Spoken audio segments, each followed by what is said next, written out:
Vamos para a nossa lição de número 2.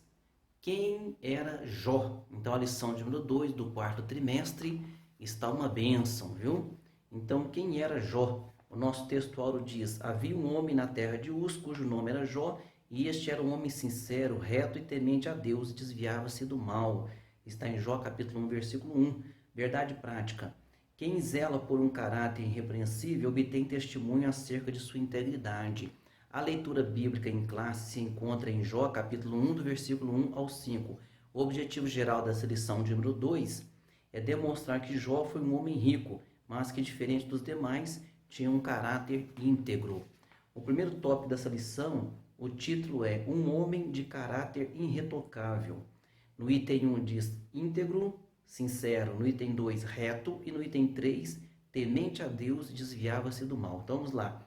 Primeiro tópico, um homem de caráter irretocável. No item 1, íntegro, sincero. O caráter define o que uma pessoa é de verdade. Ela é vista a partir dos valores que governam a sua vida interior. O mau caráter define uma pessoa que não merece confiança, que é desonesta e que, portanto, não possui valores nobres. Jó não era um homem sem pecado, mas tinha um caráter irretocável.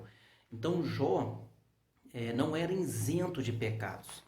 Então, isso que nós temos que deixar claro, e que cada um de nós que estamos aqui neste resumo e aprendendo da palavra de Deus, Jó recebeu o testemunho do próprio Deus, mas não significa que Jó era um homem sem pecado, porque o único que passou por esta terra sem pecar foi o nosso Senhor Jesus Cristo, mas só que Jó ele era íntegro. No item 2, reto, ele também era um homem reto, que no hebraico a palavra é Iazar, que tem o sentido de alguém justo, direito. E na Septuaginta, de acordo com o grego, a palavra é amemptos, possui o sentido de irrepreensível. Portanto, o homem de Uz era justo, reto, direito e se comportava de maneira irrepreensível. Então, Jó procurava fazer as coisas da maneira certa, da maneira correta, né? O item 3, temente a Deus e desviava-se do mal. Jó é descrito como alguém temente a Deus, que desviava-se do mal. Essas palavras, de acordo com os termos relativos ao hebraico, sur e também iari, traduzem a ideia de alguém que prestava reverência a Deus e evitava o mal. Já na Septuaginta, no grego, a palavra é teósebis e também apecho, trazem o sentido de alguém devotado ao culto e adoração a Deus. Então, Jó não era apenas honesto, ele não apenas procurava fazer as coisas certas, mas Jó também era dedicado a Deus, viu? Dedicado a Deus. No tópico 2 da nossa lição, um homem sábio e próspero. No item 1, um conselheiro sábio. No item 2, um homem próspero. No item 3, uma prosperidade baseada no ser e não no ter. Tá ok? Vamos lá. Um homem sábio e próspero. Item 1, um conselheiro sábio. Há pessoas ricas que não são sábias, que nem são sábias, nem tampouco prósperas.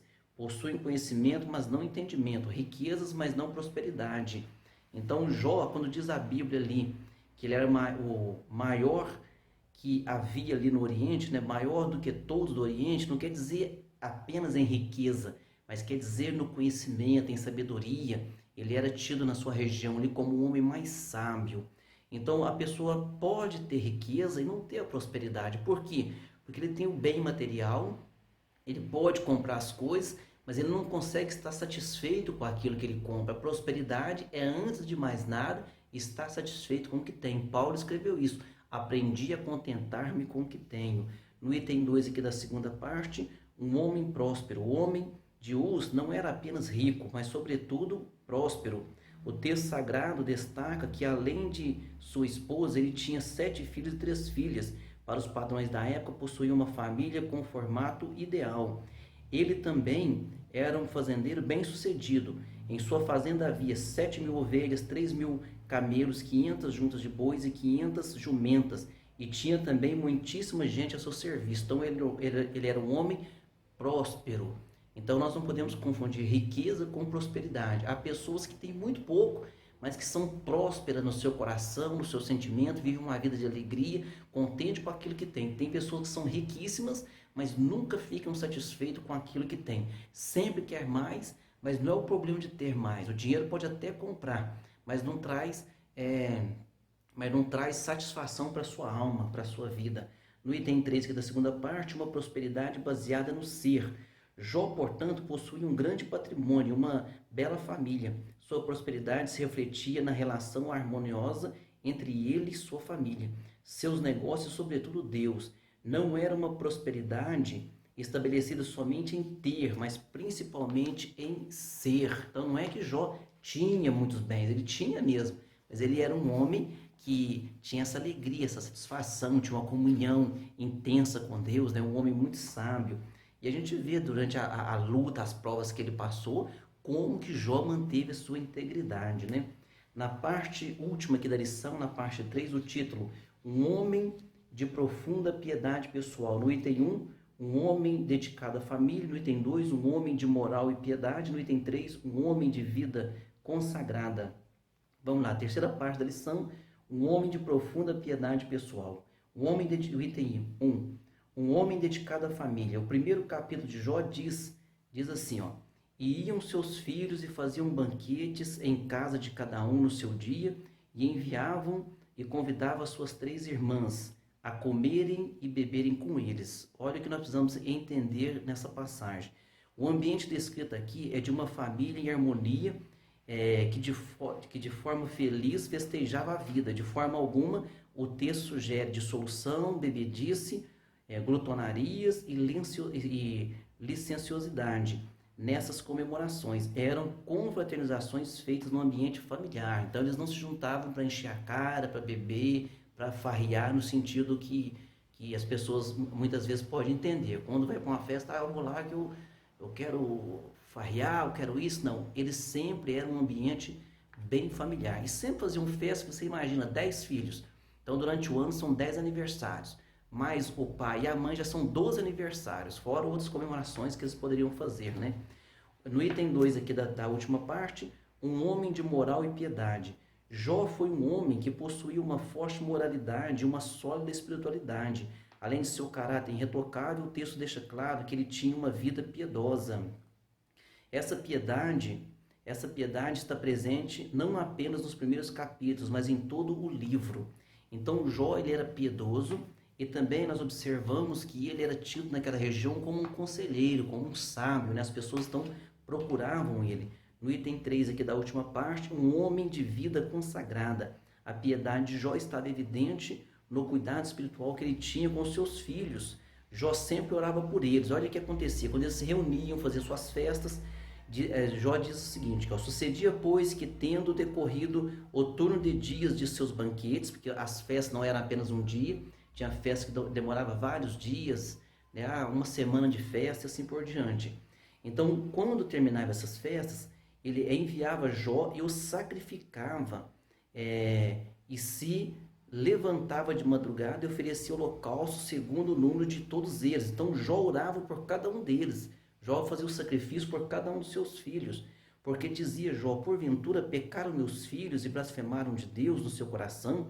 Assim fazia Jó continuamente. Então eles faziam suas festas, seus filhos, e Jó tinha essa preocupação. Por quê? Porque no momento de festa, o que a gente observa? O sábio Salomão também falou sobre isso, que há mais sinceridade em um luto do que em uma festa. Então Jó tinha aquele temor: será que os meus filhos se reuniram, fizeram a sua festa? Será que nesse decorrer dessa alegria, dessa festa, será que por acaso, porventura, não se esqueceram de Deus? Ou no seu coração blasfemaram contra Deus? Então Jó orava como um sacerdote, intercedia pelos seus filhos, viu? A conclusão: destacamos 3 aspectos importantes acerca da vida de Jó: caráter, prosperidade e piedade. Só compreenderemos devidamente a vida desse gigante da fé do Antigo Testamento a partir dessa matriz. É possível que alguém seja rico, mas não possua caráter algum. Da mesma forma, é possível que alguém possua valores morais, sem, contudo, esboçar piedade alguma. Todavia, ninguém terá um caráter irretocável, não apenas fragmentos éticos morais. Prosperidade, não apenas posses. Piedade, não apenas religiosidade, senão conhecer a Deus na intimidade. Então Jó não é apenas religioso, Jó conhecia a Deus, né? Jó buscava a presença de Deus. Jó era assim, íntegro, reto, temente a Deus e desviava-se do mal. E nós olhando tudo isso, nós ainda vamos ver Jó no final, depois da sua prova, que é no decorrer das lições, são 13 lições, né, muito maravilhosas. Nós vamos ver que no decorrer da sua prova, lá no final da sua prova, ele ainda tem um contato, um conhecimento maior ainda com Deus, né? Que bênção. Vamos para as nossas perguntas antes do encerramento dessa lição de número 2. Pergunta número 1. O que podemos afirmar acerca de Jó? Podemos afirmar que Jó era sincero nas intenções, afeições, diligente nos esforços para cumprir seus deveres para com Deus e os homens. Pergunta 2. Como Jó é descrito no primeiro versículo? Ele é descrito como alguém temente a Deus e desviava-se do mal. Pergunta 3. O que fazia de Jó um homem proeminente a quem as pessoas recorriam com frequência em busca de conselho e orientação? É um reconhecimento da sua sabedoria, foi o que nós falamos. Não era apenas um homem rico, mas ele era um homem também sábio, cheio da graça de Deus, né? Pergunta número 4. Em que estava estabelecida a prosperidade de Jó? A prosperidade de Jó não estava estabelecida somente no ter, mas principalmente no ser. Então não é apenas o que ele tinha, as posses, mas o que ele era, né? Uma pessoa que temia a Deus, buscava a Deus, um sacerdote da sua família, que orava pela sua família, procurava consagrar e passar sempre coisas boas para as pessoas que estavam ao seu redor. Pergunta 5. Do que o homem Jó foi possuidor? Jó foi um homem possuidor de uma forte moralidade e uma sólida espiritualidade. Muito bem, essa foi a lição, o resumo da lição de número 2. Deus abençoe a você e a sua família e até a próxima aula.